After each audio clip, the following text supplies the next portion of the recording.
The plate slipped from my fingers before I could catch it, shattering against the polished marble floor with a crash that seemed to echo through the entire restaurant.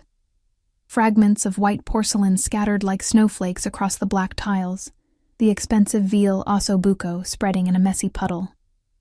The dining room went silent for one excruciating moment, dozens of eyes turning to stare at the disaster, and at me. Cazzo, che giornata di merda, I muttered under my breath, the Italian curse my grandmother had taught me slipping out before I could stop myself. My cheeks burned as I knelt down, desperately trying to gather the broken pieces with trembling hands. Miss Parker, that's the third plate this week. Mr. Donati's voice boomed across the dining room of Bellissimo, the upscale Italian restaurant where I'd been working for the past 8 months. He stood with his arms crossed, his round face flushed with anger. The cost is coming out of your paycheck. Again. I'm sorry, Mr. Donati. It won't happen again, I promised, knowing full well it was a lie. My exhaustion made my fingers clumsy, my mind foggy. Working double shifts 6 days a week would do that to anyone. Clean it up, now, and be quick about it, he snapped, before turning to the other patrons with an apologetic smile. Please, continue enjoying your meals, everyone. My sincerest apologies for the disturbance. I bit my lip to keep from crying as I scurried to the supply closet for a broom and dustpan. At 26, I hadn't imagined this would be my life. Scraping by on tips, living in a shoebox apartment with a roommate I barely knew, drowning in student debt from a degree I never finished. After my mother's cancer diagnosis last year, I dropped out of nursing school to help with her medical bills. Now she was gone, and I was left with nothing but grief and debt. As I swept up the broken plate, I felt a strange shift in the atmosphere of the restaurant. The constant murmur of conversation dimmed, replaced by whispers and an unusual stillness. I looked up to see the maitre d' rushing to the entrance, his usually composed face now a mask of anxious deference. Mr. Moretti, what an honor to have you join us tonight, he gushed, bowing slightly. Your usual table is ready, of course. I froze at the name. Everyone in Chicago knew of the Moretti family, even if you pretended not to. They controlled half the city's businesses, some legitimate, most not. Rumors of their involvement in everything from protection rackets to worse circulated constantly, though nothing ever seemed to stick to them legally. I'd seen the name in newspapers, heard it whispered in corners of the restaurant, but I'd never seen any of them in person. Until now. He entered surrounded by 3 men in dark suits, their eyes constantly scanning the room. But it was him I couldn't look away from.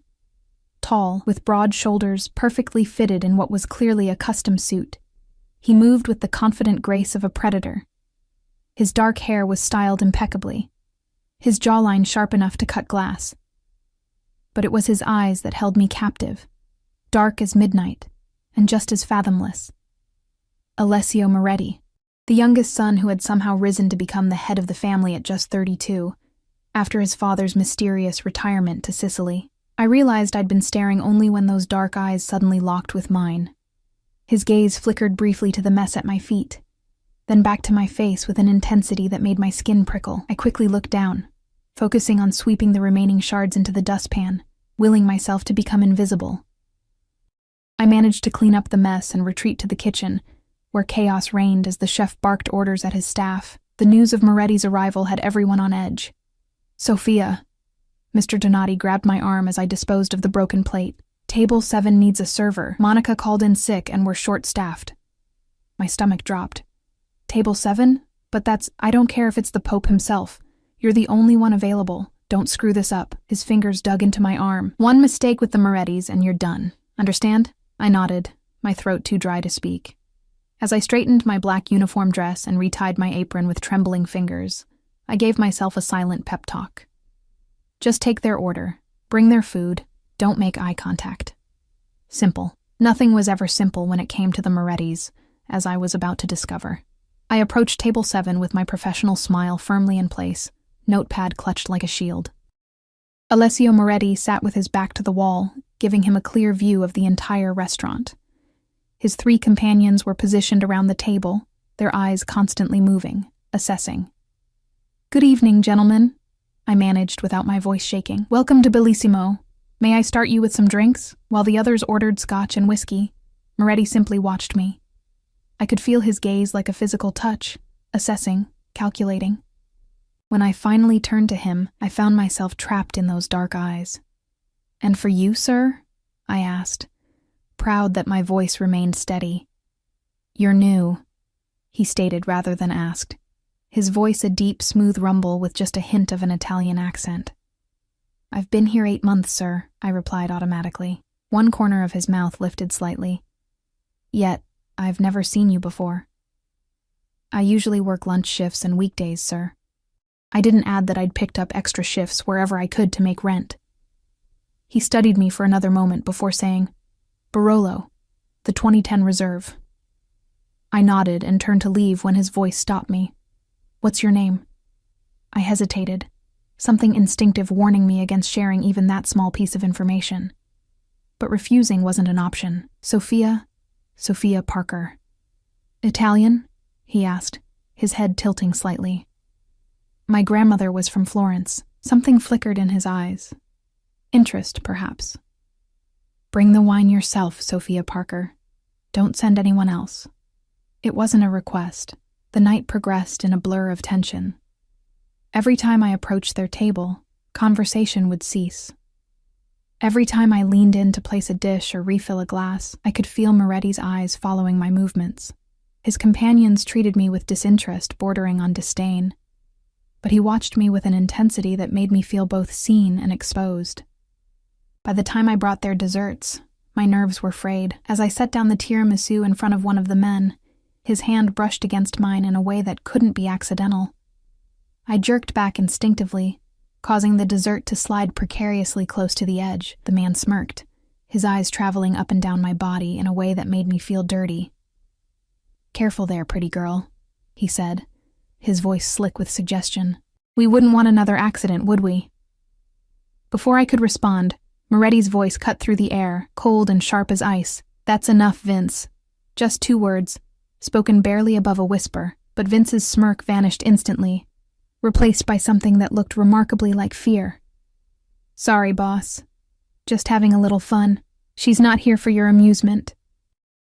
Moretti's eyes never left mine as he spoke, and there was something in them I couldn't quite interpret. Possession, perhaps, or simple irritation at his subordinate's behavior. I finished serving their desserts without further incident and retreated to the kitchen, my heart pounding. When I returned later with their check, the tension at the table was palpable. Vince avoided looking at me entirely, while the other 2 men seemed unnaturally focused on their coffee cups. Moretti signed the check without even glancing at the total, a sum that exceeded my monthly rent, and handed it back to me. His fingers brushed mine, the contact sending an unexpected jolt up my arm. "Thank you for your service tonight, Sophia Parker," he said, my name rolling off his tongue like he was tasting it. I nodded, unsure what to say, and turned to leave. "One moment." His voice stopped me in my tracks. "I believe you dropped this earlier." When I turned back, he was holding up a worn silver bracelet. My mother's bracelet, the one she'd given me before she died. My hand flew to my wrist, finding it bare. How had I not noticed it was missing? Thank you," I stammered, reaching for it. He held it just out of reach, examining the simple charm that hung from it. A small silver key. "This is important to you." It wasn't a question, but I answered anyway. It was my mother's. Something shifted in his expression, a softening so subtle I might have imagined it.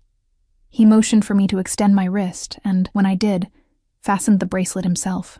His fingers were warm against my skin, surprisingly gentle for a man rumored to be so dangerous. "Take better care of precious things, Sophia," he said quietly. "They have a way of disappearing when left unattended." The warning in his words was unmistakable, though I didn't understand what I was being warned against. I left work at midnight, exhausted but grateful for the generous tip Moretti had left. Enough to cover this month's portion of my mother's hospital bills. The night air was cool against my skin as I waited at the bus stop, the street eerily quiet for downtown Chicago. When a sleek black Bentley pulled up to the curb, I instinctively stepped back into the shadows of the bus shelter. The rear window rolled down, revealing Alessio Moretti's face, his expression unreadable in the dim light. "Get in," he said, the door opening as if by magic. My heart hammered against my ribs. I take the bus, thank you." It wasn't an offer, Sophia Parker. His voice remained calm, almost gentle, but there was steel beneath it.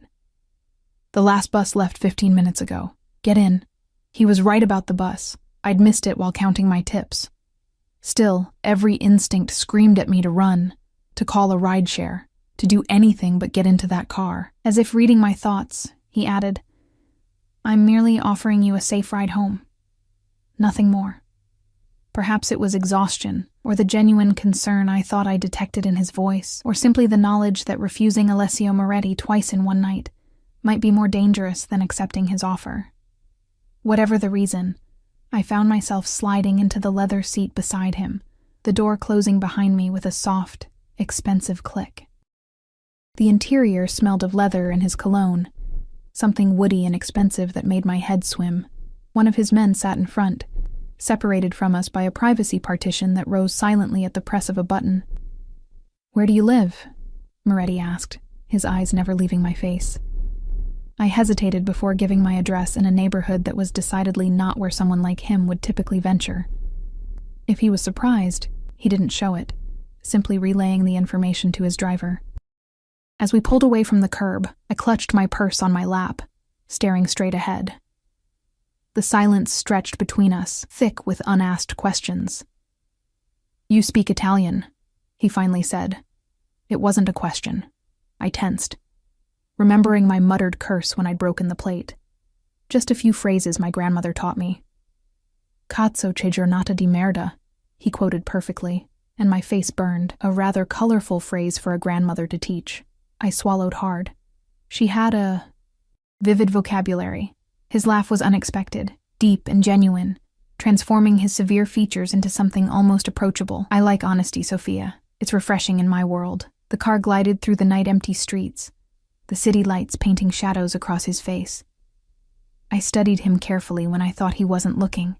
The perfect cut of his suit, the glint of a platinum watch at his wrist, the signet ring on his right hand bearing what looked like a family crest. "Why are you doing this?" I finally asked, unable to contain my curiosity. "Giving me a ride home?" His eyes met mine, dark and unfathomable. Perhaps I wanted to finish our conversation without an audience. "We weren't having a conversation," I pointed out. "Weren't we?" His lips curved into something not quite a smile. "You told me a great deal tonight without speaking a word." A chill ran down my spine. "I don't know what you mean." "You're drowning, Sophia Parker," he said softly. "Working yourself to exhaustion, jumping at shadows, wearing grief like a second skin." I stiffened, shocked by his perception and the casual way he laid me bare. "You don't know me." "Not yet," he agreed, "but I'd like to." The car slowed as we approached my rundown apartment building, its peeling paint and broken security door a stark contrast to the luxury I was currently sitting in. I reached for the door handle, desperate to escape this man who saw too much. "Wait." Moretti's hand covered mine, warm and surprisingly gentle. From an inside pocket, he withdrew a business card, thick, cream-colored cardstock, with just a phone number embossed in black. "If you ever need anything at all, call this number." I stared at the card, not taking it. "Why would you help me?" "Let's call it curiosity," he said, his eyes never leaving mine as he tucked the card into my purse. "For now." The driver opened my door, standing protectively as I stepped out onto the cracked sidewalk. Before the door closed again, Moretti leaned forward, his gaze intense. "Buonanotte, cara mia," he said softly. "Until we meet again." As the Bentley disappeared into the night, I stood frozen, clutching my purse with its dangerous new addition. Something told me my life had just irreversibly changed, though I couldn't have known then just how right I was. In my tiny apartment, as I collapsed onto my bed still in my uniform, I pulled out the business card. The paper was thick between my fingers, the numbers seeming to pulse with possibilities and dangers I couldn't begin to understand. I should throw it away, forget this night ever happened. Instead, I tucked it into the small jewelry box that held my mother's few remaining possessions, telling myself I was merely keeping it as a curiosity, nothing more. But as sleep finally claimed me, Alessio Moretti's dark eyes followed me into my dreams, promising things I didn't dare name even to myself. The next morning dawned with a relentless headache and the lingering sensation of being watched. I'd barely slept, my dreams haunted by dark eyes and whispered Italian. As I shuffled to my tiny kitchenette to make coffee, my roommate Zoe was already there, her hospital scrubs wrinkled from her overnight shift. "You look like hell," she announced, passing me a chipped mug of coffee. "Late night?" I accepted the caffeine gratefully, avoiding her curious gaze. "Just the usual. Double shift." She studied me over the rim of her own mug. "You sure that's all? Because Mrs. Herschel in 3B said she saw you getting out of a fancy black car last night. Said the man inside looked like he belonged in a movie." My stomach twisted. The last thing I needed was neighborhood gossip. "Just a customer from the restaurant. He offered me a ride when I missed the bus." Zoe's eyebrows shot up. "A customer? In a car worth more than this entire building? Sophia, what aren't you telling me?" "Nothing," I insisted, the lie bitter on my tongue. "It was just a ride." She looked unconvinced but mercifully dropped the subject when her phone chimed. "Gotta run. Extra shift. Bills won't pay themselves." She squeezed my shoulder as she passed. "Be careful, okay? Men who drive cars like that usually want something in return." After she left, I stood motionless in our silent apartment, my coffee cooling, forgotten in my hands. Zoe's warning echoed what I already knew. Men like Alessio Moretti didn't do anything without purpose. What did he want from me? The question followed me into the shower, through getting dressed, and onto the bus that would take me to my morning shift at Carmela's Cafe, my second job. The small Italian cafe was quieter than Bellissimo, frequented by students from the nearby community college and locals looking for authentic espresso. The owner, Carmela, was a 60-something widow who'd taken a liking to me when I'd correctly pronounced all the Italian pastry names during my interview. She reminded me of my grandmother, fierce, loving, and perpetually worried that I wasn't eating enough. "Sophia, you're early," she called as I entered through the back door. Her sharp eyes immediately narrowed. "And you look terrible. Sit. I'll make you something to eat." "I'm fine, Carmela, really." "Nonsense. You're pale as my pizza dough." She ushered me onto a stool at the small prep table and bustled around the kitchen. "That fancy restaurant is working you too hard. You should quit.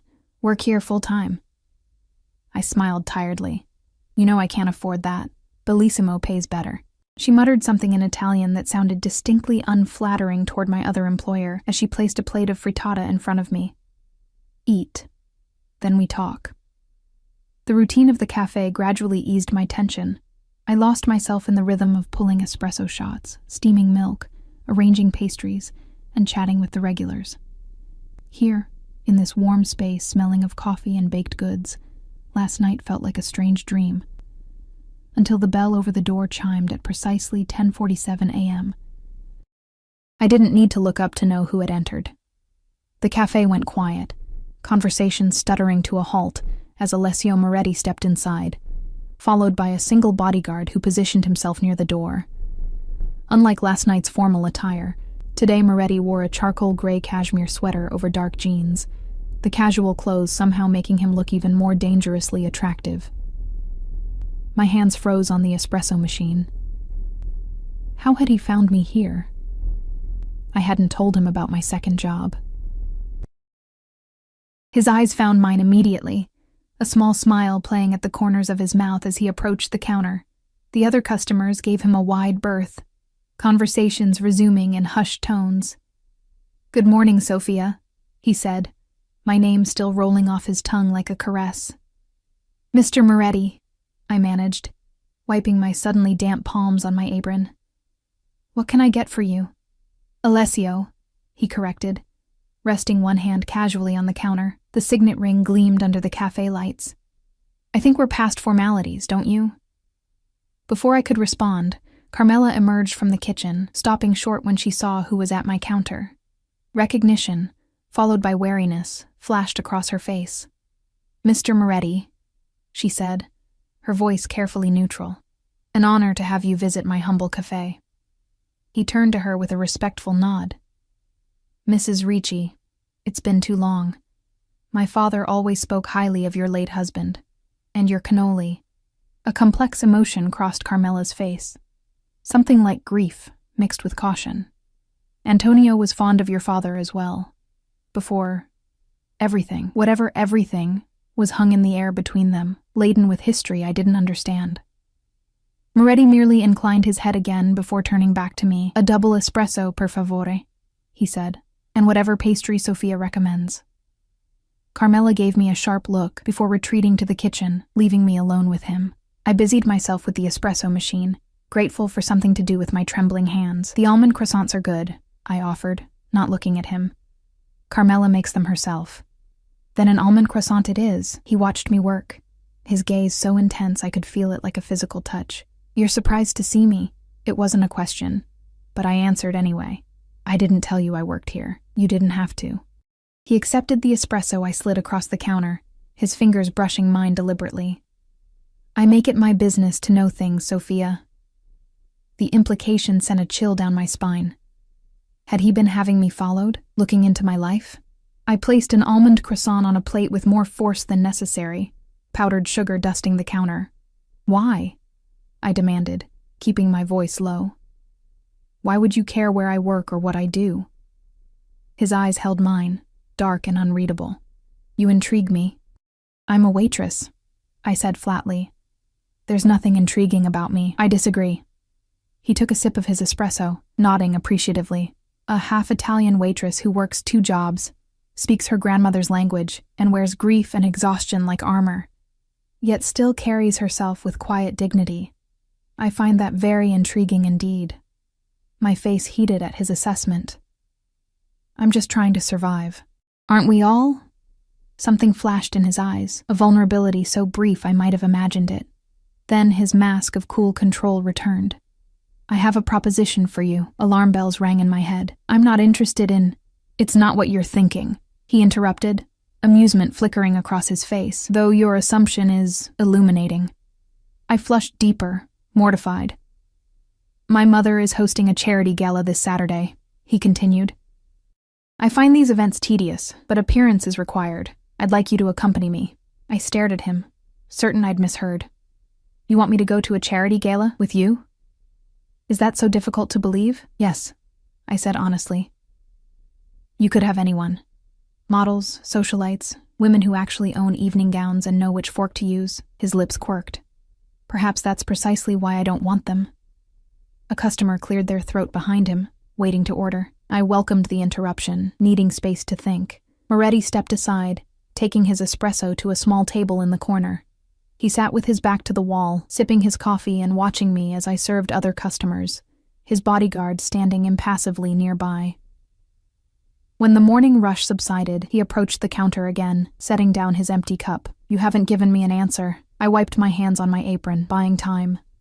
"I don't have anything to wear to something like that." "That can be arranged. I'm working Saturday night at Bellissimo." "No, you're not. I've already spoken to Donati. You have the evening off."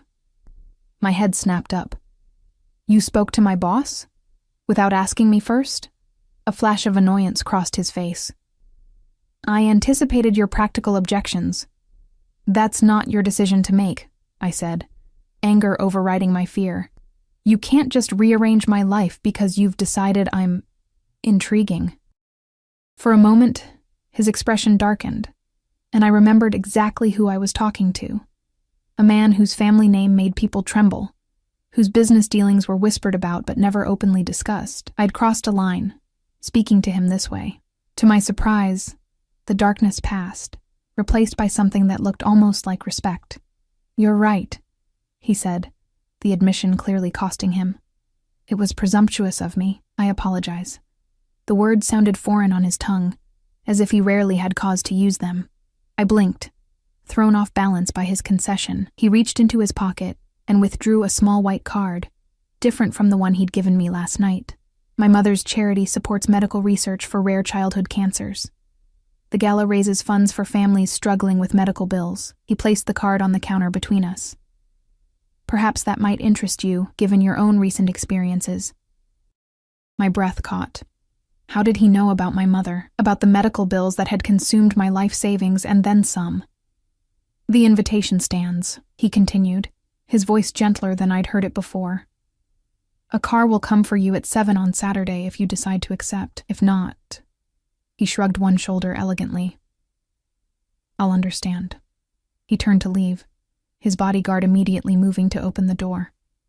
At the threshold, he paused, looking back at me. "For what it's worth, Sophia, I think you'd bring more genuine compassion to that ballroom than all the socialites and their designer gowns combined." The bell chimed as the door closed behind him, leaving me clutching the invitation card with shaking hands. It was thick, cream-colored cardstock embossed with gold lettering. The Moretti Foundation Annual Charity Gala, supporting families fighting childhood cancer. Carmela emerged from the kitchen as soon as he was gone, her face tight with concern. "Sophia, mia cara, what have you gotten yourself into?" "Nothing," I insisted, still staring at the invitation. "He's just a customer." She made a sound of disbelief. "Alessio Moretti is not just anything. I've known that family for 40 years. They don't take interest in people without reason." "What did you mean before?" I asked, seizing the opportunity. "About his father and everything?" Carmela sighed, suddenly looking every one of her 60-odd years. Old history. Chicago was different then. Territories, families, loyalties. She waved a hand dismissively. "What matters is the present. And in the present, you need to be careful. The Morettis. They live in a different world. A dangerous one." "I know who they are," I said quietly. "What they're rumored to do. Then you understand why I worry." She patted my cheek affectionately. "Beautiful girls like you don't enter their world without paying a price." I tucked the invitation into my apron pocket, trying to ignore the way it seemed to burn against my hip for the rest of my shift. By closing time, I'd convinced myself I couldn't go. Entering Alessio Moretti's world, even for one night, was a risk I couldn't afford. But as I unlocked the door to my apartment that evening, I found a large white box waiting on my doorstep, tied with a simple black ribbon. No card, no note. There didn't need to be. Only one person would have sent it. With trembling fingers, I carried it inside and placed it on my bed. The ribbon slid away like silk, and when I lifted the lid, I gasped. Nestled in tissue paper lay the most beautiful dress I'd ever seen. Deep emerald green, with a fitted bodice and flowing skirt that would fall just below my knees. It was elegant without being ostentatious, expensive without screaming its price tag. More disturbing was that it would fit me perfectly. Alongside it was a pair of black heels, sized exactly right for my feet, and a small velvet jewelry box containing simple diamond drop earrings. My phone chimed with a text from an unknown number. "The green will complement your eyes. A." I sat heavily on the edge of my bed, staring at the dress and the text message.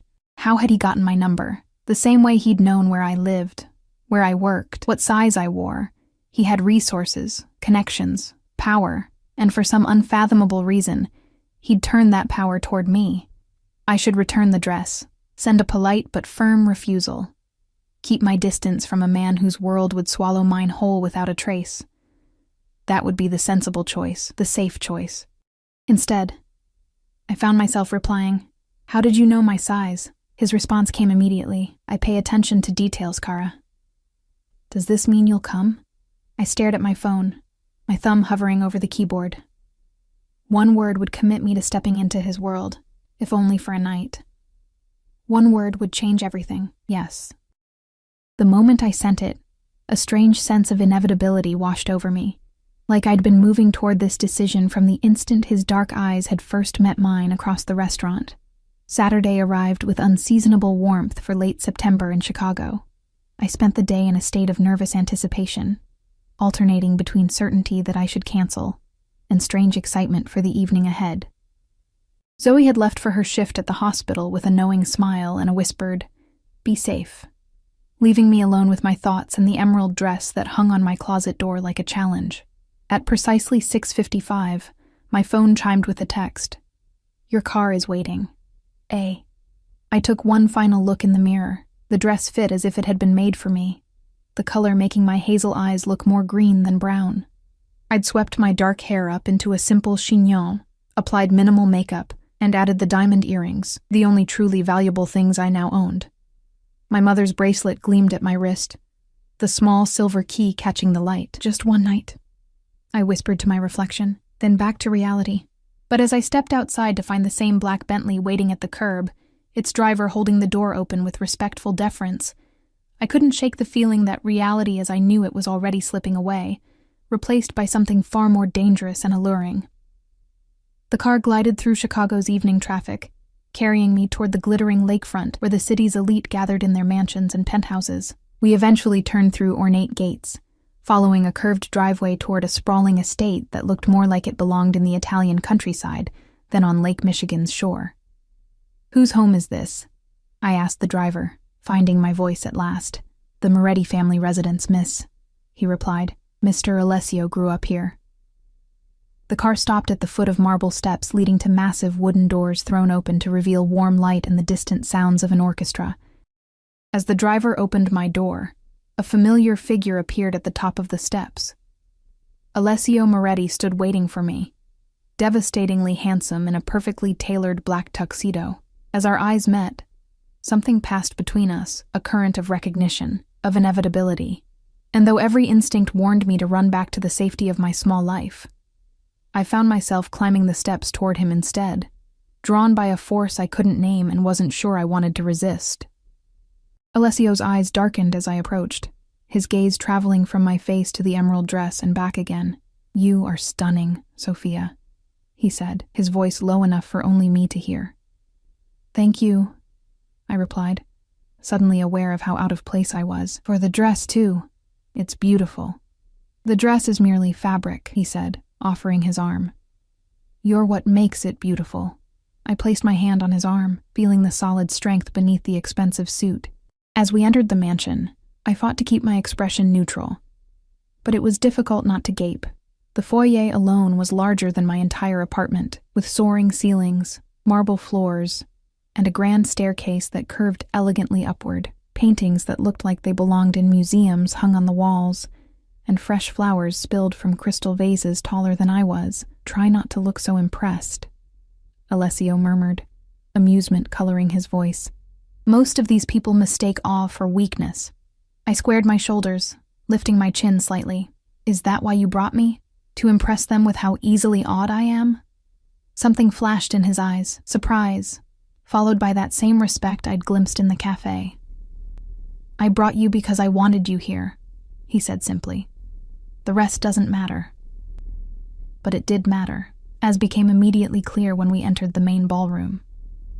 Conversation stuttered to a halt as heads turned in our direction. Women in designer gowns and men in custom tuxedos stared openly, their expressions ranging from curiosity to blatant disapproval. "Alessio, darling," a woman's voice called, and the crowd parted to reveal an elegant woman in her 60s, her silver-streaked dark hair swept into an immaculate updo. Despite her age, she moved with the grace of someone half her years, her black gown whispering against the marble floor as she approached. "I was beginning to think you wouldn't come." "Mother," Alessio greeted her, bending to kiss her cheek. "You know I wouldn't miss your gala." Her sharp eyes, the same midnight color as her son's, turned to me with undisguised interest. "And who is your lovely guest?" "Sophia Parker," Alessio said, his hand coming to rest at the small of my back. "Sophia, my mother, Elena Moretti." I extended my hand, hoping she couldn't see it trembling. "It's an honor to meet you, Mrs. Moretti. Your home is beautiful." She took my hand, her grip surprisingly strong. "Italian?" she asked, though I was certain she already knew the answer. "My grandmother was from Florence," I replied, the same answer I'd given her son. A smile that didn't quite reach her eyes curved her lips. How delightful. "Alessio, do introduce Sophia around." "I must check on the auction items." She patted his cheek in a gesture both affectionate and proprietary before gliding away, leaving a cloud of expensive perfume in her wake. "She doesn't approve of me," I murmured, as Alessio guided me deeper into the room.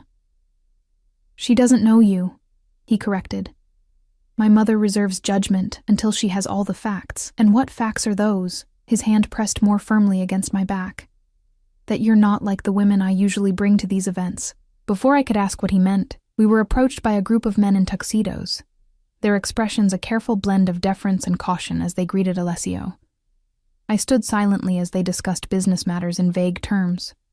Property acquisitions, import challenges, staffing issues at establishments with Italian names. One of them was Vince, the man who had made me uncomfortable at the restaurant.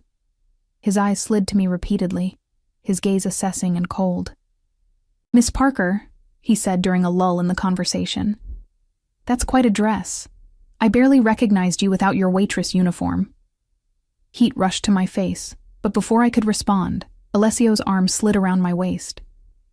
"Sophia is my guest tonight, Vince," he said, his tone pleasant, but with an undercurrent of warning. "I trust you'll remember that." Vince's smile froze. "Of course, boss.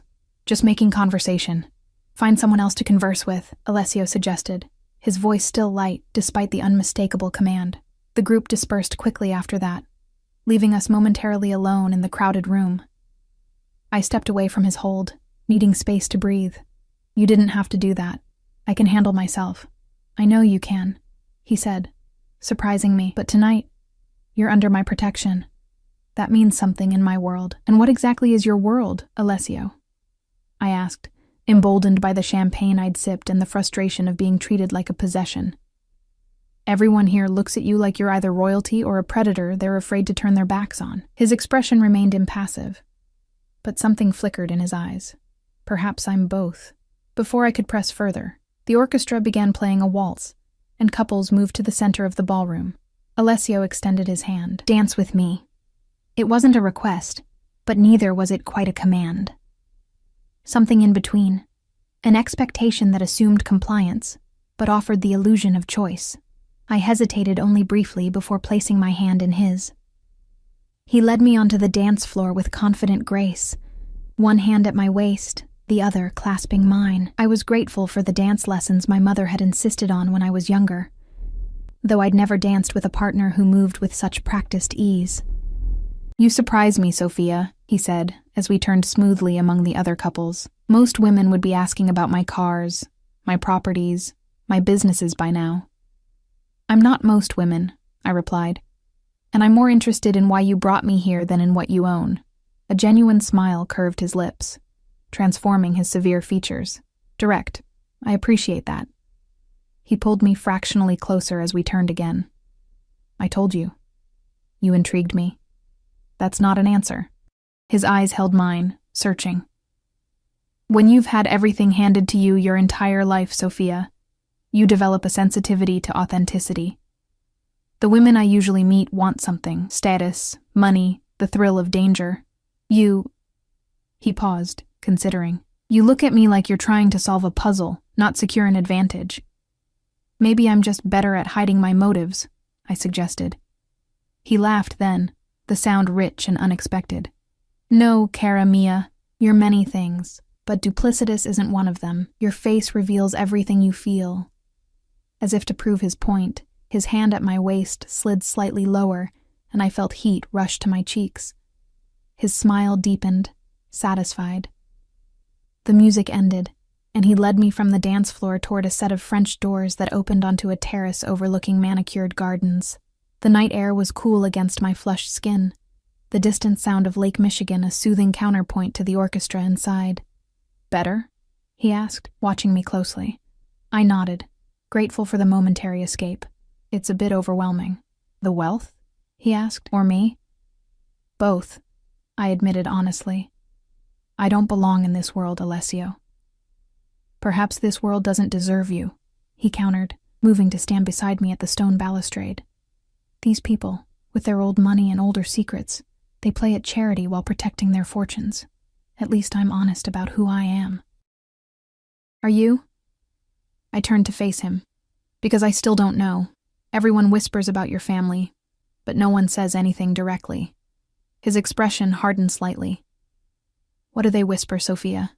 I hesitated, suddenly aware of how isolated we were on the terrace. "That your family controls half of Chicago's businesses, that people who cross you disappear, that your father didn't really retire to Sicily." Something dangerous flashed in his eyes.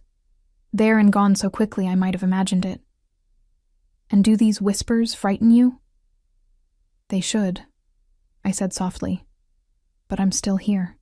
He studied me for a long moment, his gaze so intense I had to resist the urge to look away. "My father was weak," he finally said, his voice low. "He let sentimentality cloud his judgment, allowed rivals to encroach on what belonged to our family. I did what was necessary to preserve our legacy." A chill ran down my spine that had nothing to do with the night air. He hadn't denied anything. In fact, he'd all but confirmed the darkest rumors. "Why are you telling me this?" I asked. He reached out, his fingertips brushing a loose strand of hair from my face with surprising gentleness. "Because you asked, and because I find I don't want to lie to you, Sophia." The intimacy of the gesture, coupled with his words, left me momentarily speechless. I was saved from having to respond by the arrival of another guest on the terrace, a tall, striking woman in a red gown that clung to her model-thin figure. "Alessio," she purred, her accent distinctly European. "I've been looking everywhere for you." His hand dropped from my face, his expression cooling instantly. "Francesca, I wasn't aware you were in Chicago. Your mother invited me." Her heavily lidded eyes flicked dismissively over me before returning to Alessio. "She thought you might appreciate some familiar company." The implication hung in the air between them. Clearly, they had history. The woman was stunning, with the kind of polished beauty that came from expensive care and genetic good fortune. Next to her, I felt painfully ordinary in my borrowed finery. "I have company," Alessio said flatly, his hand finding the small of my back again. "Sophia, this is Francesca Ricci, an old acquaintance. Francesca, Sophia Parker." Francesca's perfectly sculpted eyebrows rose fractionally. "Parker? Not Italian, then." "My father was American," I said, oddly defensive. "My mother's family was from Florence." "How quaint." Her smile was sharp as a knife. "And what is it you do, Sophia Parker?" Before I could answer, Alessio cut in. "Sophia works in hospitality. She's remarkably accomplished." Francesca's laugh was like glass breaking. "Beautiful, but dangerous. Hospitality? Alessio, your mother will have a fit." "My mother's opinions are her own," he said coldly. "As are mine." She stepped closer, placing a manicured hand on his arm. "Don't be difficult, Tesoro. You know how these little diversions of yours always end. Why put the poor girl through it?" I felt my face burn with humiliation. Was that what I was? A diversion? A brief entertainment before he returned to women like Francesca? "That's enough," Alessio said, his voice dropping to a register that made the hairs on the back of my neck stand up. "You're being rude to my guest, Francesca." She withdrew her hand as if burned, something like fear flashing across her perfect features. "My apologies. I simply misunderstood the nature of your relationship." Her smile was brittle as she turned to me. "Enjoy your evening, Sophia Parker, however long it lasts." She swept back into the ballroom, leaving a chill in her wake. I stepped away from Alessio's touch, suddenly needing distance. "Is she right?" I asked, hating the vulnerability in my voice. "Am I just a diversion? Something different to amuse you until you get bored?" His jaw tightened. "Francesca is bitter. We were engaged once briefly. It ended badly." "That doesn't answer my question." He moved toward me, and though everything in me wanted to retreat, I held my ground. "I don't know what this is yet, Sophia," he said, his voice softer than I'd heard it before. But it's not a diversion. The sincerity in his eyes was disarming. I wanted to believe him, even as every rational part of me screamed that this was dangerous. He was dangerous. A man like him didn't enter the life of a woman like me without devastating consequences. Before I could respond, a discreet cough interrupted us. One of Alessio's men stood at the terrace doors. "Excuse me, sir. There's a situation that requires your attention." Alessio's expression darkened. "Now? I'm afraid so, sir. Your mother suggested the study." He sighed, clearly annoyed at the interruption. "Tell her I'll be there momentarily." When the man had gone, he turned back to me. "I need to deal with this. Will you be all right on your own for a few minutes?" Part of me was relieved for the reprieve, a chance to gather my scattered thoughts away from his overwhelming presence. I'll be fine. Go handle your situation. He hesitated, then reached for my hand, bringing it to his lips in a gesture that seemed both archaic and intimate. Don't disappear on me, Kara, he murmured against my skin, sending a shiver up my arm. I'm not finished with you yet. The words could have sounded threatening, but the warmth in his eyes transformed them into something closer to a promise. Then he was gone, striding through the ballroom with purpose, people instinctively moving from his path. I remained on the terrace for several minutes, trying to calm my racing heart and sort through the confusing jumble of emotions Alessio Moretti evoked in me. Fear, fascination, a dangerous attraction I couldn't afford to indulge. When the night air became too cool, I reluctantly returned to the ballroom, where the gala was in full swing. I made my way to the bar, ordered a glass of water, and tried to blend into the background. An impossible task given the curious glances and whispered comments that followed me. Clearly, my appearance with Alessio had caused quite the stir. You're making quite an impression, a voice said beside me, and I turned to find Elena Moretti, a champagne flute balanced delicately between her fingers, though perhaps not the one you intended. I straightened my spine. I didn't come here to make an impression, Mrs. Moretti. No? Her smile was cool but not unkind. Then why did you come, Sophia Parker? The direct question caught me off guard. Your son invited me, I said, opting for simple truth. My son invites many women to many events, she replied, her gaze assessing. Most of them arrive with an agenda. I don't have an agenda, I said firmly. I came because... I hesitated, unsure how to articulate my reasons when I barely understood them myself. Because you're curious about him, she finished for me, about his world, about the power he wields so effortlessly. She sipped her champagne. It's a natural response. Alessio has that effect on women. Always has. It's not about power, I insisted, though I wasn't entirely sure that was true. There was something undeniably compelling about the way he commanded a room, the way people deferred to him without question. Elena's expression softened marginally. Perhaps not entirely, but be careful, my dear. My son doesn't give his interest lightly, but neither does he give his heart. Men like him, men like his father, they take what they want and move on. It's their nature. Before I could respond to this maternal warning, a commotion near the entrance to the ballroom caught our attention. Raised voices, then a man stumbling backward as if pushed. Alessio appeared in the doorway, his expression thunderous, his hand gripping the arm of a younger man who looked vaguely familiar. What on earth? Elena murmured, setting down her champagne. Excuse me. She moved swiftly toward the disturbance, the crowd parting for her as it had for her son. I remained where I was, watching as Alessio released the man with a slight shove, speaking words I couldn't hear, but whose tone was unmistakable. Cold fury, barely contained. The younger man straightened his jacket, his face flushed with either embarrassment or anger. He said something in return, his gaze suddenly shifting in my direction. Alessio followed his line of sight, our eyes meeting across the room. Something in his expression changed, hardened, and he gestured sharply to one of his men, who immediately began moving toward me. Alarm flared in my chest. What was happening? The bodyguard reached me before I could decide whether to stay or flee. Miss Parker, he said respectfully, Mr. Moretti asks that you join him. Now. I followed the bodyguard through the crowd, acutely aware of the eyes tracking our progress. Whatever confrontation had occurred seemed to have been temporarily diffused. Alessio now stood with his mother and the younger man in what appeared to be a tense but controlled conversation. As we approached, I could hear Elena speaking in rapid Italian, her elegant hands gesturing emphatically. The young man, perhaps in his early 30s, with the same dark coloring as the Morettis but lacking Alessio's commanding presence, was shaking his head, his expression sullen. I've done nothing wrong, he was saying as we came within earshot.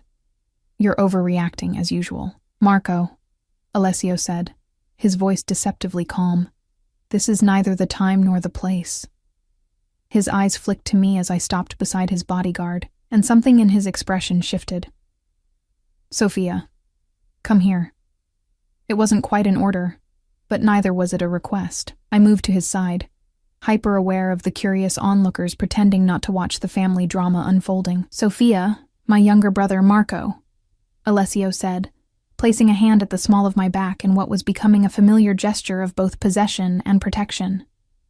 "Marco, Sophia Parker." Marco's eyes, the same midnight shade as his brother's and mother's, widened in recognition. "Parker? The waitress?" He gave a disbelieving laugh. "So the rumors are true. You're slumming it these days, brother." Elena made a sharp noise of disapproval. "Enough, Marco. You're embarrassing yourself and the family." "I'm embarrassing the family." Marco's voice rose slightly before he caught himself, leaning in to hiss, "While he parades his latest conquest at Mother's charity gala. A waitress, for God's sake." I stiffened, humiliation burning through me. "I should go," I murmured to Alessio, starting to pull away. His grip tightened, keeping me firmly at his side. "No," he said, his eyes never leaving his brother's face. "Marco is just leaving." "You can't dismiss me like one of your employees," Marco snapped. "This is Mother's event, not yours, and as such, I expect my sons to behave with dignity," Elena interjected smoothly. "Marco, we'll discuss this tomorrow. For now, I suggest you make your apologies to Miss Parker and take your leave." Marco's jaw worked as he visibly struggled with his temper. Finally, he gave a stiff nod. "My apologies, Miss Parker," he said, not sounding remotely sorry. "Family disagreements shouldn't involve outsiders." He turned to his mother, kissing her cheek. "I'll call you tomorrow." He pointedly ignored Alessio as he left, shouldering his way through the crowd with none of his brother's grace or authority. The moment he was gone, Elena turned to us, her expression carefully composed. "Well, that was unfortunate," she said, as if discussing a minor catering mishap rather than a public family confrontation. "Sophia, I must apologize for my younger son's behavior. Marco has always struggled with decorum." "It's fine," I said automatically, though it was anything but. I felt distinctly out of place, caught in the middle of a family power struggle I didn't understand. "It's not fine," Alessio said, his voice tight with controlled anger, "and we both know this wasn't about decorum." Elena sighed, smoothing an invisible wrinkle from her gown. "Perhaps we could discuss this privately, after the gala?" "There's nothing to discuss," he replied. "I've made my position clear. Marco needs to accept it, or there will be consequences." Something unspoken passed between mother and son, an entire conversation conducted through subtle shifts in expression that left me feeling like I was watching a foreign film without subtitles. "Very well," Elena finally said. "But this isn't over, Alessio. The family expects unity, especially now." Her eyes darted briefly to me before she added, "We can't afford distractions." With that cryptic comment, she turned to greet an approaching couple, smoothly transitioning back into her role as gracious hostess. Alessio's hand remained at my back, his touch tense. "What was that about?" I asked quietly. "Why was he so upset to see me?" Alessio guided me toward a quieter corner of the ballroom. "Family business," he said dismissively. "Marco has always resented my position. He thinks he should have a greater role in the family's affairs. And my presence upset him because..." Alessio's jaw tightened. "Because he knows I value you, and he looks for any perceived weakness to exploit." The statement, that Alessio Moretti valued me, a waitress he'd known for all of 3 days, should have seemed absurd. Yet something in his eyes, in the protective way he'd positioned himself between me and his brother, made me believe him. "Come," he said, taking my hand. "I think we've provided enough entertainment for one evening." He led me through a side door and down a corridor lined with paintings that looked valuable enough to fund my entire education. We climbed a sweeping staircase, the sounds of the gala fading behind us until we reached a set of double doors. Alessio opened them, revealing a large study with floor-to-ceiling windows overlooking the lake. "Your office?" I asked, taking in the massive desk, the leather chairs, the shelves lined with books that looked well-read rather than merely decorative. "One of them," he replied, closing the doors behind us. "I thought you might appreciate a moment away from the spectacle." I moved to the windows, gazing out at the moonlight reflecting on Lake Michigan. The view was breathtaking. the dark waters stretching endlessly, the city lights twinkling in the distance. It was a view that spoke of wealth, of power, of a world so far removed from my own that it might as well be another planet. "Your brother really hates me," I said, still facing the window. "Or at least, he hates that I'm here with you." Alessio moved to stand beside me, his reflection in the glass solemn and unreadable. "Marco doesn't know you well enough to hate you. He hates what you represent. And what's that? Change." He turned to face me, his dark eyes searching mine. "I've been different since I met you. People have noticed." I laughed nervously. "We met 3 days ago. How different could you possibly be?" "You'd be surprised," he said softly. "I've been distracted, less focused. I've missed meetings, delegated decisions I would normally handle personally, all because I can't stop thinking about a waitress who cursed in Italian and looked at me without fear." My heart stuttered in my chest. "That sounds like a problem for someone in your position." "It is," he agreed, reaching up to brush a strand of hair from my face, his touch lingering on my cheek. "A very dangerous problem. I should have stepped back, maintained some distance between us. Instead, I found myself leaning slightly into his touch. "Why me?" I whispered. "You could have anyone. That's precisely the point, isn't it?" His thumb traced the line of my jaw, sending shivers down my spine. "I can have anyone. Women who want my money, my power, my name. But you?" His eyes darkened. "You look at me like you see beyond all that, like you see me." "I don't even know you," I protested weakly. "Don't you?" he challenged. "You see more than most, Sophia Parker. It's what makes you dangerous." Before I could respond, a sharp knock on the door interrupted us. Alessio dropped his hand from my face, his expression closing. "Enter!" he called, stepping back from me. The door opened to reveal one of his men, not the bodyguard who'd escorted me, but an older man with silver at his temples and hard eyes. "Apologies for the interruption, sir, but there's a situation that requires immediate attention. Downstairs." Alessio's jaw tightened. "Can it wait?" "I'm afraid not, sir. It concerns the matter we discussed earlier." The man's eyes flicked briefly to me, then back to Alessio with clear meaning. Alessio nodded once. "I'll be right there." When the man had closed the door again, he turned to me with obvious reluctance. "I need to handle this." "More family business?" I asked. A ghost of a smile touched his lips. "Something like that. Wait for me here. I won't be long." "I can return to the gala." "No," he said, his tone brooking no argument. "After Marco's display, I'd prefer you stay where I know you're safe." "Please," he added, the word sounding unfamiliar on his tongue. "Make yourself comfortable. There's a bar by the bookshelf if you'd like a drink." With that, he was gone, leaving me alone in the study of one of Chicago's most notorious men. I wandered to the bookshelves, running my fingers along leather-bound volumes of Italian poetry, history texts, and surprisingly classic literature. A well-worn copy of Dante's Inferno caught my eye, the same edition my grandmother had kept on her nightstand throughout my childhood. I pulled it from the shelf, leafing through the pages marked with annotations in a strong, masculine hand. The notes were in Italian, but I recognized enough words to realize they were thoughtful, scholarly observations. This was not the reading material I'd expected from a man rumored to rule Chicago's underworld. Replacing the book, I moved to his desk, knowing I should respect his privacy, but unable to resist the temptation to learn more about him. The surface was meticulously organized, files stacked neatly, a silver pen set positioned just so, a laptop closed and centered perfectly. The only personal item was a small framed photograph of a much younger Alessio with an older man who must have been his father. They shared the same commanding presence, the same penetrating gaze.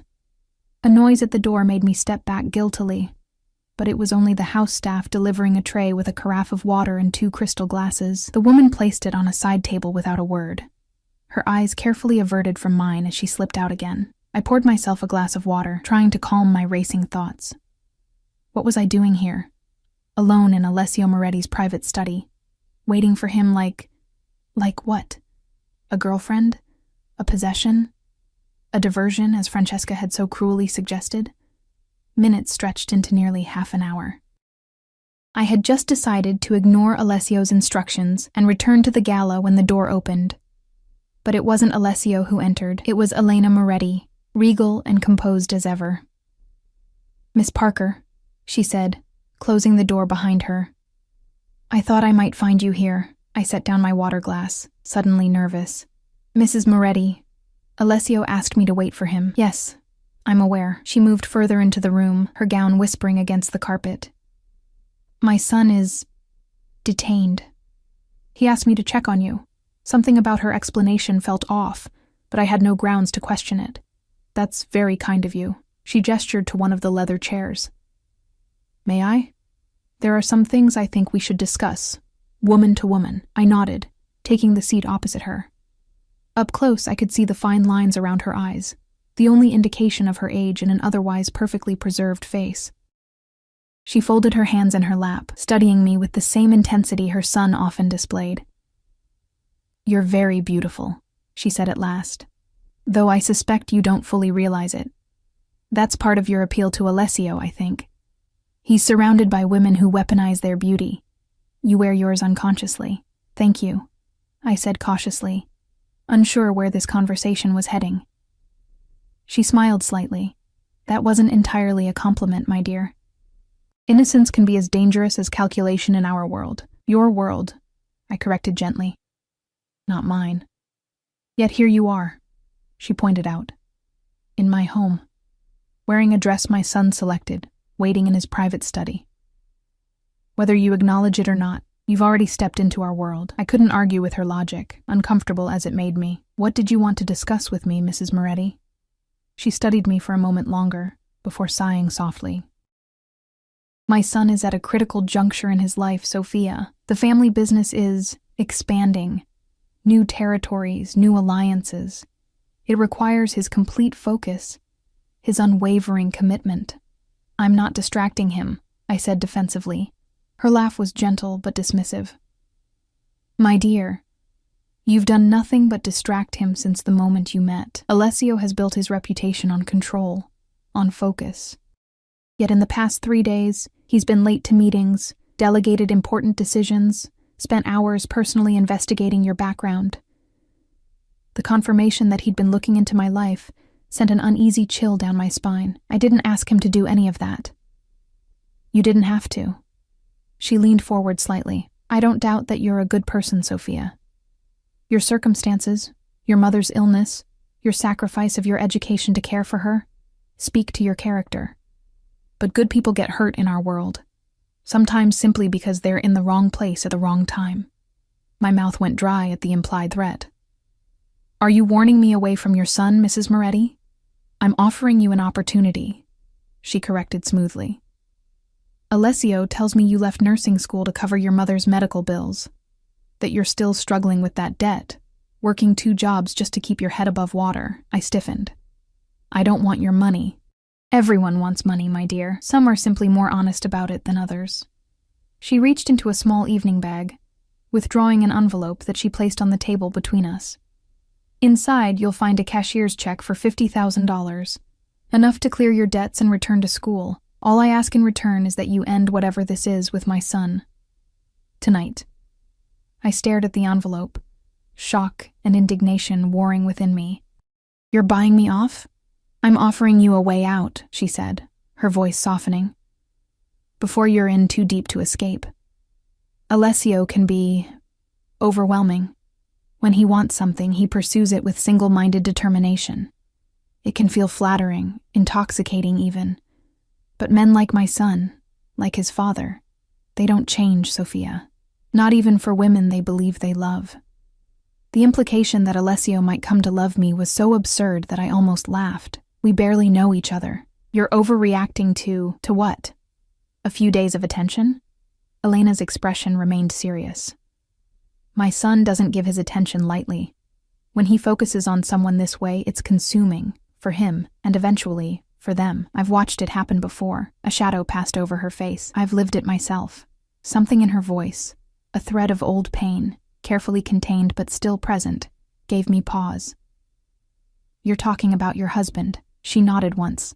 "Antonio was much like Alessio is now, powerful, charismatic, dangerous. I was younger than you when we met. He swept me off my feet, promised me the world." Her perfectly manicured fingers traced an invisible pattern on the arm of her chair. What he didn't mention was the cost of that world. The compromises, the fear, the isolation.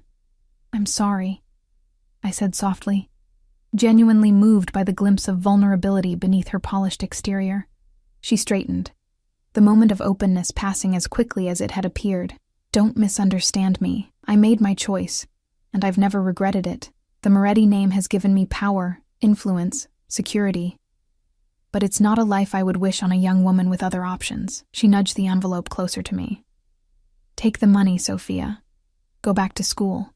Become a nurse. Help people. Live a life where you don't have to check under your car for explosives or wonder if the new friend you made is actually an informant." Her blunt description of her reality was chilling. I looked from the envelope to her face, searching for signs of manipulation, finding only what appeared to be genuine concern. "And if I don't take it?" I asked, my voice barely above a whisper. Her expression softened with what looked like genuine regret. "Then I fear you'll learn the hard way what it means to be chosen by a Moretti man." She rose gracefully. "The car that brought you tonight is at your disposal. You needn't say goodbye. In fact, I think it's better if you don't. A clean break is kinder in the long run." She moved toward the door, pausing with her hand on the knob. "For what it's worth, I think in another life, under different circumstances, you might have been good for my son." Her smile was sad. "But we don't live in that life, do we?" With that, she was gone, leaving me alone with an envelope containing more money than I'd ever seen at once, and a decision that somehow felt like it would change the course of my life no matter which way I chose. I sat motionless for several long minutes, staring at the envelope. $50,000, freedom from debt, a return to the life I'd planned before my mother's illness had derailed everything. All I had to do was walk away from a man I barely knew, a man whose world was so far removed from mine that any connection between us seemed doomed from the start. It should have been an easy decision. The rational choice was clear, so why did the thought of never seeing Alessio again make my chest ache as if something vital was being torn away? I rose from the chair, the envelope still untouched on the table. Moving to the window, I stared out at the moonlit lake, trying to make sense of the conflicting emotions warring within me. 3 days. I'd known Alessio Moretti for just 3 days, yet somehow he'd managed to upend my carefully constructed world, forcing me to question everything I thought I wanted. The practical part of me, the part that had been paying bills and making sacrifices since I was old enough to understand money, urged me to take Elena's offer. It was generous, more than generous. With $50,000, I could clear my debts, return to nursing school, rebuild the life I'd planned before grief and poverty had ground my dreams to dust. Yet something deeper, more instinctive, rebelled at the idea of being bought off, of having a price tag attached to whatever was developing between Alessio and me. And there was something. I couldn't deny it, couldn't pretend that the electricity that sparked between us whenever we were close was merely my imagination. I was so lost in thought that I didn't hear the door open. It was only when I caught a reflection in the window, a tall figure standing motionless in the doorway, that I realized Alessio had returned.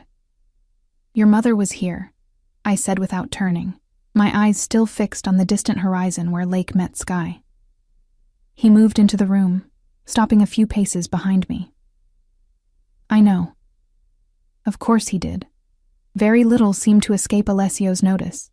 "She made me an interesting offer." His reflection in the glass stiffened almost imperceptibly. "Did she?" I turned to face him then, needing to see his expression clearly. $50,000 to walk away from you. Tonight. No goodbyes, no explanations. I gestured to the envelope still sitting on the table. Enough to pay off my debts and go back to school. Something dangerous flashed in his eyes as they moved from my face to the envelope and back again. "And what did you tell her?" "Nothing," I admitted.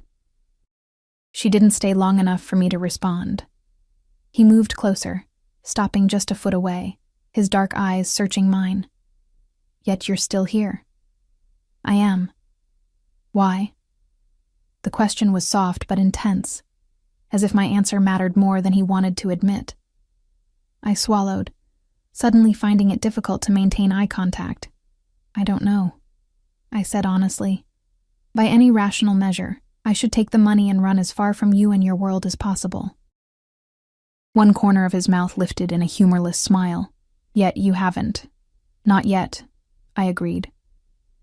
He reached out slowly, giving me time to pull away if I wanted to, and tucked a strand of hair behind my ear. My mother means well, he said quietly. In her own way, she's trying to protect both of us. From what? From each other? From what we might become together. His hand lingered near my face, his thumb brushing lightly against my cheekbone. She's not wrong about the dangers of my world, Sophia. The life I lead, it's not compatible with normalcy, with safety. Then why bring me into it at all? I asked, my voice barely above a whisper. Why pursue this, whatever this is, if you know it can only end badly? His eyes darkened. Because from the moment you looked at me across that restaurant, something in me recognized something in you. Something I didn't know I was missing until I found it. The raw honesty in his voice stole my breath. This wasn't the smooth charm of a man accustomed to getting what he wanted through manipulation. This was something else entirely, a confession that seemed to surprise him as much as it did me. That doesn't make sense, I protested weakly. We're from completely different worlds. I'm nobody, a waitress drowning in debt. I gestured vaguely at our surroundings, the opulent study that spoke of generations of wealth and power. I'm a man, he said simply. Behind the name, the reputation, the power. Just a man who hasn't been seen, truly seen, in longer than I can remember. His hand moved to cup my cheek fully. Until you. I should have pulled away, should have reached for the envelope and walked out the door, back to the safety of my small life with its modest dreams and manageable expectations. Instead, I found myself leaning into his touch, my eyes closing briefly at the warmth of his palm against my skin. This is insane, I whispered. We barely know each other. Then let me know you, he replied, his voice deepening. And let me show you who I am. Not the man everyone fears, not the mask I wear for the world. Just me. The sincerity in his eyes was my undoing. Without conscious decision, I closed the small distance between us, my hand coming to rest on his chest where I could feel his heart beating strong and steady beneath expensive fabric. His response was immediate and overwhelming. One arm wrapped around my waist, pulling me firmly against him while his other hand tangled in my hair, tilting my head back as his mouth claimed mine. The kiss was nothing like the hesitant explorations I'd experienced before. This was possession, pure and unrestrained, a man taking what he wanted with absolute certainty that it was his to take. And God help me, I gave myself over to it completely, my arms winding around his neck as I pressed closer, answering his hunger with my own unexpected desire. He tasted of expensive whiskey, and something darker, more dangerous. A flavor I instantly knew I would crave for the rest of my days. When we finally broke apart, both breathing heavily, his eyes had darkened to near black, his usual control visibly fraying at the edges. Sophia, he murmured, his voice rough with restraint. If you're going to take my mother's money and walk away, do it now. Because if you stay... He drew a ragged breath. If you stay, I won't let you go easily. The warning should have frightened me instead. It sent a thrill of something dangerously close to excitement through my veins. I don't want your mother's money, I said, the decision crystallizing as I spoke the words. And I don't want easy. Something primal flashed in his eyes at my response. His hands tightened on me possessively, but before he could speak, a sharp knock on the door forced us apart. Not now, Alessio growled, his eyes still fixed on mine. The door opened anyway, revealing the same silver-haired man from earlier. Sir, I wouldn't interrupt if it wasn't urgent. There's been an incident at the docks, Salvatore's crew. It can't wait. Alessio closed his eyes briefly, frustration evident in the rigid line of his shoulders. When he opened them again, I could see the transformation. The man who had held me with such tender passion, receding behind a mask of cold authority. I'll be right there, he said, his voice now devoid of the warmth it had held moments ago. The man nodded once and withdrew, leaving the door slightly ajar. Alessio turned back to me, conflict clear in his expression. Go, I said softly. understanding without being told that whatever required his attention was serious. "Handle your business." He reached for my hand, bringing it to his lips in a gesture that was becoming familiar. "This isn't how I wanted tonight to end," he said against my skin. "The night isn't over yet," I replied, surprising myself with my boldness. His eyes darkened again. "Wait for me here. Please. I'll have someone bring you anything you need when I return." He paused, his thumb tracing circles on my wrist. "We'll continue our conversation." The promise in his voice sent heat coursing through me. I nodded, unable to trust my voice. With visible reluctance, he released my hand and moved toward the door, pausing on the threshold to look back at me once more. His gaze so intense it left me breathless. Then he was gone, the sound of his footsteps fading down the corridor.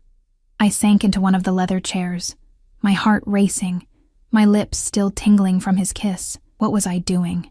Turning down a chance at financial freedom to pursue what, exactly? A relationship with a man whose business dealings were whispered about in fear, whose family operated outside the law, whose world was so fundamentally different from mine that any future between us seemed impossible. My eyes fell on the envelope still sitting on the table. $50,000. Freedom. Safety. The rational choice. Instead, I rose and moved to the window again, staring out at the moonlit grounds of the Moretti estate. In the distance, I could see a group of men moving quickly toward several black SUVs parked in a far corner of the property. Alessio was among them, his commanding presence unmistakable even from a distance. I watched as he issued instructions, his men responding with immediate deference. This was who he was, a man of power, of authority, of danger. A man whose world I was choosing to enter with my eyes wide open. Time passed strangely as I waited. A staff member brought a tray of light refreshments which I barely touched. I browsed the bookshelves, finding comfort in the familiar titles mixed among business texts and historical accounts of Chicago's storied past. At some point, I kicked off the heels that had been pinching my feet all evening, curling up in one of the large leather chairs with a volume of Italian poetry I remembered my grandmother reciting during my childhood. The gala must have ended hours ago, the guests departing in their luxury cars to their luxury homes, unaware that the host's son was dealing with an incident at the docks, rather than bidding them goodbye. I wondered what Elena had told them about my absence, about Alessio's disappearance. Had she expected me to take her money and vanish? What would she say when she discovered I was still here, waiting for her son in his private study? It was well past midnight when the door finally opened. Alessio stood in the entrance, his bow tie undone, his expression guarded as his eyes found me curled in the chair. For a moment, neither of us spoke, the air between us charged with unasked questions and unspoken fears. "You're still here," he finally said, his voice revealing a hint of surprise despite his usual control. I closed the book in my lap, setting it aside. "I said I would be." He moved into the room, his movements betraying a slight stiffness that hadn't been present before. As he came closer, I noticed a dark smudge on the cuff of his pristine white shirt, a stain that looked disturbingly like blood. "Are you hurt?" I asked, rising from the chair, concern overriding everything else. He glanced down at his cuff, his expression hardening momentarily before he shook his head. "It's not mine." The implication hung in the air between us. I should have been horrified, should have run from the room and never looked back. Instead, I found myself asking, "Do you want to talk about it?" His laugh was short and without humor. "No, Sophia. That's the one thing I never want to do with you. Discuss the uglier aspects of my business." He moved to a sidebar, pouring himself a measure of amber liquid that he drank in one swift motion. "You deserve better than that contamination." I approached him slowly, stopping just within reach. "If I'm going to be part of your life, I'll have to accept all of you. Even the parts you'd rather keep hidden." He turned to face me, his expression grave. "Is that what you want? To be part of my life? I'm still here, aren't I?" He set down his glass, his eyes never leaving mine. "Despite my mother's offer, despite what you might have witnessed tonight, despite knowing on some level exactly what kind of man I am."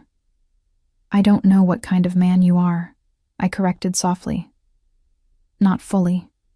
but I'd like the chance to find out. Something in his expression shifted, softened. You continue to surprise me, Sophia Parker. Is that a good thing? It's unprecedented, he admitted, reaching out to trace the line of my jaw with his fingertips. I've spent my life anticipating every move, predicting every reaction, but you defy expectation at every turn. I leaned into his touch, drawn to him despite every rational warning screaming in my mind. What happens now?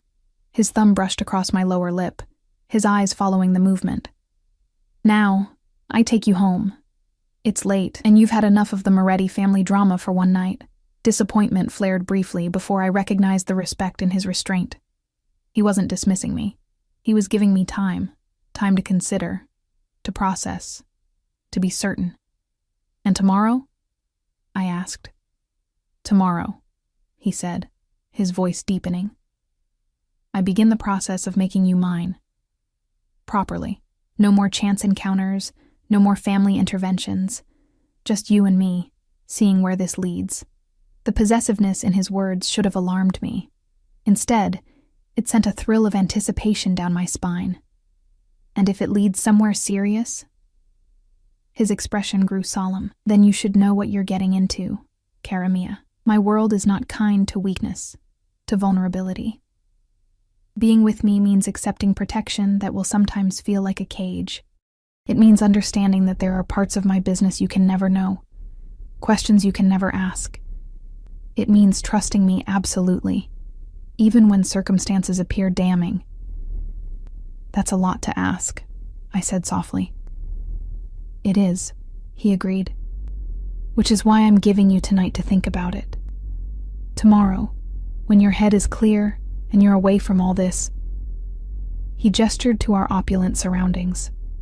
You can decide if what's between us is worth pursuing, despite the cost. I studied him in the soft lamplight. This complex man who commanded fear and respect in equal measure, who could order violence one moment and treat me with such tender consideration the next. And if I decide it is, worth it, I mean. The smile that curved his lips transformed his severe features, making him look younger, almost boyish. Then, Sophia Parker, I promise you a life beyond anything you've imagined. Not easy, perhaps not always safe, but never boring, never lonely, and never lacking in passion. He drew me closer, his arms encircling my waist as he bent to brush his lips against mine. Not the consuming fire of our earlier kiss, but a gentle promise of what might come. For tonight, though, I'll return you to your apartment like the gentleman my mother raised me to be. True to his word, Alessio escorted me home in his Bentley, his hand holding mine throughout the journey. When we arrived at my rundown building, he walked me to my door despite my protests that it wasn't necessary. Humor me, he said as we reached my apartment. I need to see you safely inside. Professional hazard. I turned to face him at my threshold, suddenly shy despite the intensity of our earlier moments. Thank you for tonight. It was educational. He laughed softly. That's one word for it. His expression grew serious as he reached out to tuck a strand of hair behind my ear. You left the envelope, I noticed. I did. Why? I considered my answer carefully. Because whatever is happening between us, I want it to be real. Not a transaction. Not an obligation. Just us. Figuring it out together. He studied me for a long moment, something like wonder crossing his features. You continue to amaze me, he murmured, before leaning in to place a brief, tender kiss on my lips. Sleep well, cara mia. I'll call you tomorrow. I watched from my window as his car disappeared into the night, my mind replaying the events of the evening.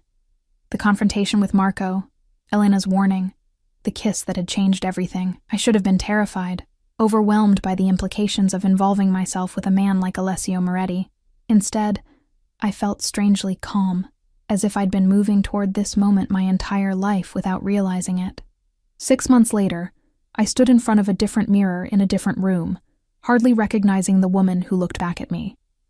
Gone was the exhausted waitress in a cheap uniform, replaced by someone who moved with confidence in designer clothes, who no longer flinched at price tags or calculated tip percentages to pay bills. My apartment was now a spacious penthouse overlooking the lake, my student debt a distant memory. My nursing studies resumed at Alessio's insistence.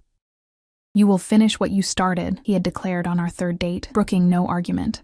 "I want you to have your own identity, your own purpose beyond me." It hadn't all been easy, this transition into Alessio's world. There had been tense dinners with Elena, who had eventually thawed when she realized I wasn't going anywhere.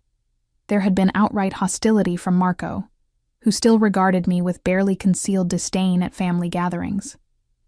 There had been nights when Alessio returned late, tight-lipped about where he'd been or what he'd done, and I'd had to learn to stop asking certain questions. But there had also been moments of such profound connection, such raw honesty between us, that they outweighed every difficulty. Alessio, with his guard down, was a different man, passionate, sometimes playful, fiercely protective, and capable of a tenderness that still caught me by surprise. "Ready, Kara?" His voice pulled me from my thoughts as he appeared in the doorway of our bedroom, impeccable as always in a tailored suit. Tonight was another charity gala, this one for a children's hospital where I'd recently started volunteering. "Almost," I replied, fastening my mother's bracelet around my wrist, the only piece of jewelry I'd refused to let him replace with something more expensive. The silver key charm caught the light as I turned to face him. He moved behind me, his arms encircling my waist as he pressed a kiss to the sensitive spot below my ear. "You're beautiful," he murmured, his eyes meeting mine in the mirror. I leaned back against his solid strength, studying our reflection. The powerful man in his perfect suit, the woman who had found her own kind of strength in his world. We made an unlikely pair, the Mafia boss and the waitress who had cursed in Italian. Yet somehow, against all odds, we fit. "What are you thinking?" he asked, his chin resting on my shoulder. I smiled, covering his hands with mine where they rested on my stomach. That 6 months ago, I was carrying plates and counting tips. And now, he prompted. I turned in his arms, reaching up to trace the line of his jaw. Now I'm exactly where I'm supposed to be. The tender look in his eyes, a look only I ever got to see, warmed me from within. "No regrets?" he asked, a rare vulnerability in his voice. "None," I said truthfully. "Your world isn't easy, Alessio. It's complicated and sometimes frightening, but it's also passionate and loyal and surprisingly full of love." I rose on tiptoe to press a soft kiss to his lips, and it has you. That makes it worth everything. His arms tightened around me, his kiss deepening with the possessive intensity that still made my heart race. When we broke apart, both slightly breathless, the look in his eyes was one I'd come to recognize. Part wonder, part fierce possession. "Mine," he murmured, his voice rough with emotion. "Still can't believe you're mine," I smiled, taking his hand and placing it over my heart. "Yours," I agreed, "for as long as you want me." His answering smile, the rare, genuine one that transformed his entire face, lit something warm and bright within me. "Then prepare for forever, cara mia," he said, lacing his fingers through mine, "because I'm never letting you go." As we left the penthouse hand in hand, heading toward another night among Chicago's elite, I reflected on the strange, winding path that had led me here, from a broken plate and an Italian curse, to the arms of a man who ruled his world with iron control, yet looked at me like I was the miracle he'd never dared hope for. Life with Alessio would never be simple. There would always be parts of his business kept carefully separate from me, always be risks that ordinary couples never faced. But there would also be this, his hand in mine, his unwavering protection, his surprisingly tender heart that he shared with no one but me. My mother had always told me that the right path rarely feels easy, that true love asks something of us, challenges us to grow beyond our comfortable boundaries. Walking beside Alessio Moretti, I finally understood what she meant. Our beginning had been unlikely, perhaps even dangerous, but our story was ours alone, written in the language of risk and reward, of passion and protection, of two people who recognized in each other exactly what they'd been missing all along. And that, I decided as Alessio helped me into the waiting car, his dark eyes holding a promise only I could read, was a story worth living, with all its complications, with all its dangers, with all its unexpected joy.